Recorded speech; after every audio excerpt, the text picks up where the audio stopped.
जय श्री श्याम, जय मनोना धाम। आप सभी श्याम भक्तों का स्वागत है एक नई वीडियो में, एक ताजा अपडेट के साथ। तो इस वाली वीडियो में उन श्याम भक्तों के लिए बहुत ही महत्वपूर्ण जानकारी हम देने वाले हैं जो श्याम भक्त यहां पर 6 जनवरी से लेके 20 फरवरी तक आ रहे हैं या फिर आना चाहते हैं।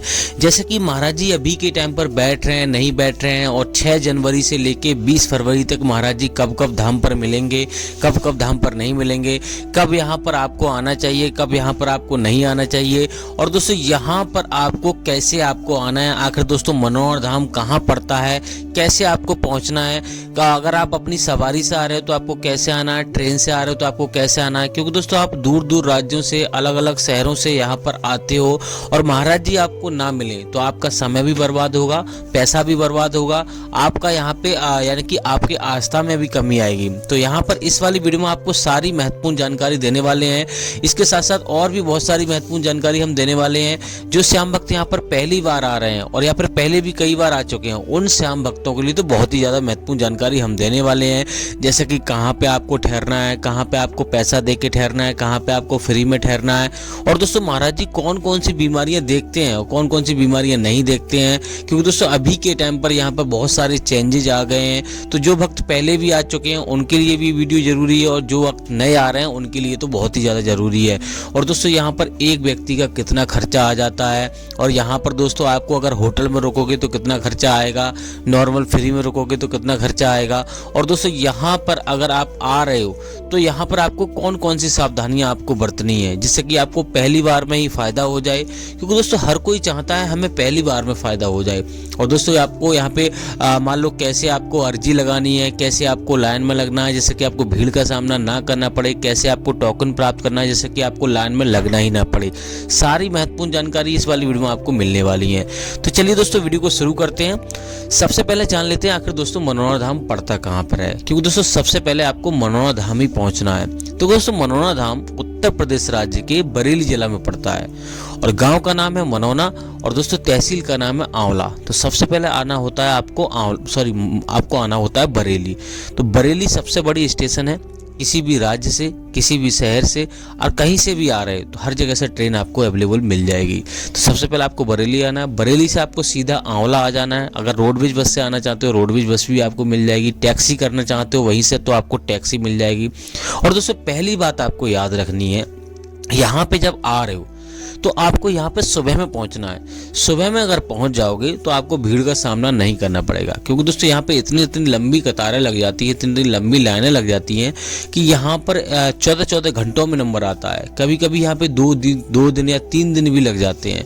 तो पहले तो आपको ये विषय ध्यान रखना है, लगभग 3 दिन का समय यहाँ पे आपको लेके आना। वो बात दूसरी है कि यहाँ पे आपको 1 दिन में ही दर्शन हो जाए, आप दूसरे दिन चले जाएं, लेकिन 3 दिन का समय आपके पास होना चाहिए पर्याप्त, तभी यहाँ पे आपको आना है। और दोस्तों यहाँ पर आप मान लो आकर सबसे पहले आपके मन में विचार ये नहीं आना चाहिए कि यहाँ पे हमारी इच्छा पूरी होगी या नहीं होगी।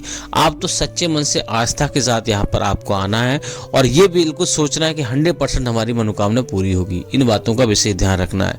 तो दोस्तों यहाँ पर बरेली से आंवला आने के बाद आपको यहाँ पे किसी से मालूम करोगे भैया हमें मनोना धाम जाना है। मनोना धाम और आंवला की जो दूरी है लगभग 2 से 3 किलोमीटर की दूरी है। तो आराम से आप यहाँ पे पहुंच जाओगे, कोई आपको दिक्कत नहीं होने वाली है। अब दोस्तों बात करते हैं पहला काम क्या करना रहता है। पहले तो दोस्तों आपको घर से आप चल रहे हो तो प्लानिंग आपको ये रहनी चाहिए कि यहाँ पे सुबह में पहुंचो। दूसरी बात ये है कि यहाँ पर आकर आपके मन में कभी भी ये विचार नहीं आना चाहिए, जैसे मैंने आपको बताया। दूसरी बात यह है कि आप मीट मछली खाते हो, अगर कुछ भी खाते हो तो वो आपको छोड़ देना है यहाँ पे आने से पहले। इन बातों का विशेष ध्यान रखना है।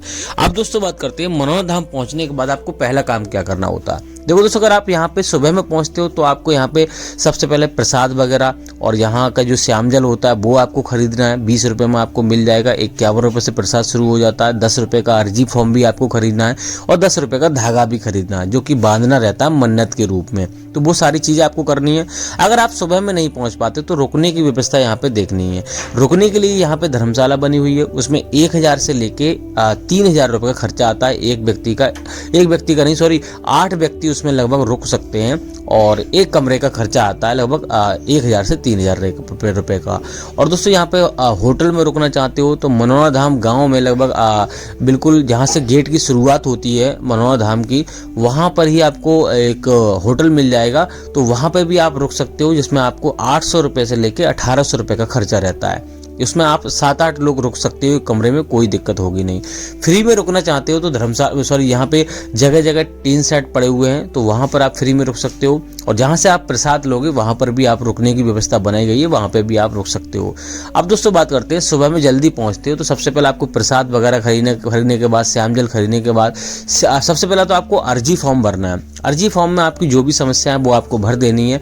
अगर आपको भरना नहीं आ रहा है तो दुकान वाले भैया से ही आप अर्जी फॉर्म भरवा लीजिए, और उसके बाद सीधे आपके अगर आप मान लो टोकन लेना चाहते हो तो टोकन वाली लाइन में आपको लग जाना है। अगर आप टोकन ले नहीं सकते, आपको टोकन नहीं मिलेगा, पहले आप जानकारी प्राप्त कीजिए, हो सकता है आपको टोकन मिल जाए। लेकिन दोस्तों पहले हम बता दें, टोकन उन्हीं लोगों को मिलता है जो ज़्यादा गंभीर होते हैं, यानी कि विकलांग हो गए या फिर कोई और समस्या हो गई, जो चल नहीं पा रहा मरीज, ज़्यादा दिक्कत है, उन लोगों को टोकन मिल जाता है।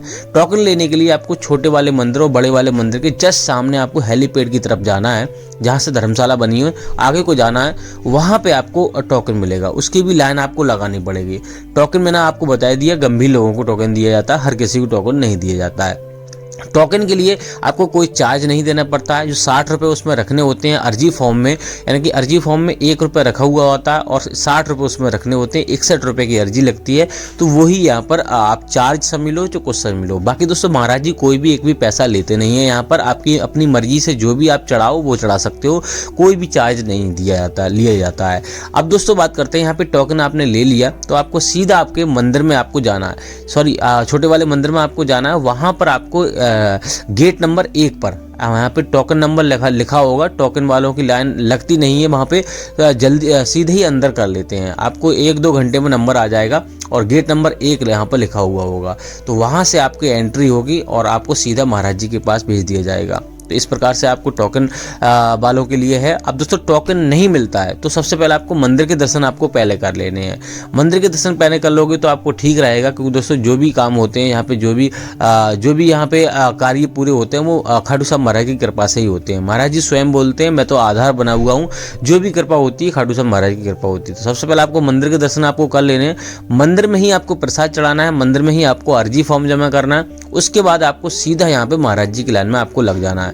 महाराज जी की लाइन भी सुबह 4 बजे से लगना शुरू हो जाती है, मंदिर की लाइन भी सुबह 4 बजे से लगना शुरू हो जाती है। यहाँ पे लोग लेट जाते हैं और रात में ही डेरा डाल लेते हैं, वहीं पर सो जाते हैं। इस प्रकार से लंबी लंबी कतारें यहाँ पे लग जाती हैं। अगर आप सुबह में कोशिश करोगे तो आपको 1 दिन में दर्शन हो जाएंगे। तो अब दोस्तों महाराज जी के पास जैसे ही आप पहुंचोगे, जैसे कि महाराज जी सुबह 9:30 बजे से बैठना शुरू करते हैं अभी के टाइम पर, महाराज जी के पास पहुंचोगे जैसे ही आप वहाँ पर आपको जो भी समस्या आपको बता देनी है। अब दोस्तों एक खास बात आपको बता देते हैं, अगर आपका मरीज बहुत ज़्यादा गंभीर है, मान लो वेंटिलेटर पे है या फिर बहुत समस्या है, वो चल नहीं सकता, आ नहीं सकता, अभी सर्दियों का समय चल रहा है, तो महाराज जी साफ मना करते हैं यहाँ पे लाने के लिए। आप श्याम जल पड़वा के ले जाइए, फ़ोन में फ़ोटो ले आइए उनका खींचकर, और आराम से अपने घर पर ही रखिए उनको, मरीज को। लेकिन दोस्तों आप आ रहे हो तो आप शुद्ध तरह से आइए, आप मीट मछली छोड़ दीजिए, आप सारे काम शुद्ध तरीका से आपको करने हैं। कोई भी आपके मन में विचार गलत नहीं आना चाहिए। उस प्रकार से आप श्याम जल आप घर पे ही लेके जाइए। जब उनको फ़ायदा मालूम पड़े, जब वो थोड़े से अब वो ठीक होने लगे, तब यहाँ पर आपको लेकर आना चाहिए। आप गंभीर अवस्था में मरीज को ना लेकर आएँ, इस बात का विशेष ध्यान रखना है। और दोस्तों यहाँ पे कभी भी ऑनलाइन आपको अर्जी नहीं लगानी है, ऑनलाइन श्याम जल नहीं मंगाना है। किसी व्यक्ति को यहाँ पर आ जाना है और वो फोटो लेकर आ जाए और श्याम जल पड़वा के ले जाए, जब उनको फ़ायदा हो जाए तब यहाँ पर आपको लेके आना है, ऐसा महाराज जी बोलते हैं। अब दोस्तों बात करते हैं महाराज जी कौन कौन सी बीमारियाँ देखते हैं, कौन कौन सी बीमारियाँ नहीं देखते हैं। तो महाराज जी यहाँ पे हर एक प्रकार की बीमारी देखते हैं, हर एक प्रकार की समस्या देखते हैं, और यहाँ पर हर एक धर्म के लोग आ सकते हैं, आपको कोई भी यहाँ पे दिक्कत नहीं होगी। अब दोस्तों बात करते हैं यहाँ पे एक व्यक्ति का खर्चा कितना आ जाएगा। एक व्यक्ति का खर्चा यहाँ पे अगर आप मान लो धर्मशाला में रुकोगे तो अलग आएगा, होटल में रुकोगे तो अलग आएगा, और फ्री में रुकोगे तो यहाँ पे 500 रुपये का खर्चा आ जाएगा खाने पीने का सारा, क्योंकि खाने की व्यवस्था यहाँ पे लगभग 60 से 70 रुपये की थाली रहती है, तो यहाँ पे इतना खर्चा आ जाता है। 500 रुपये का लगभग आपका खर्चा आ जाएगा। वो आप पर निर्भर करता है कितना आप खर्चा करते हो, वो ऊपर का खर्चा रह गया। अब दोस्तों बात करते हैं यहाँ पे आपको और कौन कौन सावधानी आपको बरतनी है। देखो दोस्तों, श्याम जल का जो सेवन है आपको सुबह 4:30 बजे से लेके दोपहर के 11:30 बजे तक आपको किसी भी टाइम आपको श्याम जल का सेवन आपको कर लेना है, लेकिन कभी भी गैप नहीं करना है, कभी भी आपको अंजा नहीं करना है। और यहाँ पर मैंने आपको बता दिया, मीट मछली अगर खाते हैं तो वो आपको नहीं खानी है। और दोस्तों यहाँ से आप श्याम जल जब लेके जा रहे हो तो कभी भी आपको रास्ते में कहीं रिश्तेदारी में या फिर कहीं दूसरे स्थान पर आपको नहीं रुकना है, क्योंकि दोस्तों महाराज जी बोलते हैं नेगेटिव एनर्जी वहाँ से आपको नहीं लेनी है। यहाँ से पॉजिटिव एनर्जी आप लेके जा रहे हो तो सीधा अपने घर जाना है। अब दोस्तों बात करते हैं महाराज जी अभी के टाइम पर बैठ रहे हैं नहीं बैठ रहे हैं, तो महाराज जी अभी के टाइम पर नहीं बैठ रहे हैं। यहाँ पर अभी के टाइम पर लगभग 15 जनवरी तक महाराज जी धाम पर नहीं बैठेंगे और 15 जनवरी के बाद मान लो 20 फरवरी तक महाराज जी धाम पर बैठ रहे हैं। आगे का जो अपडेट रहेगा अगली वीडियो में हम आपको देते रहेंगे। कुछ और जानना है तो आप हमें कमेंट करके पूछ सकते हो, हम उसका जवाब दे देंगे। या दोस्तों यहाँ पे आपको कुछ और मान लो होटल वगैरह का नंबर चाहिए तो वो भी हम आपको दे देंगे। तो दोस्तों फिलहाल दोस्तों इसी मंगल कामना के साथ कि आपके जीवन में खुशियां बनी रहें, खाटू श्याम महाराज की कृपा हमेशा आप पे बनी रहे, आप हमेशा आगे बढ़ते रहें, जो भी समस्या आप लेकर आ रहे हैं वो आपकी दूर हो जाए। तो इस वाली वीडियो को यहीं रोकते हैं, तब तक के लिए जय मनोना धाम, जय खाटू श्याम महाराज।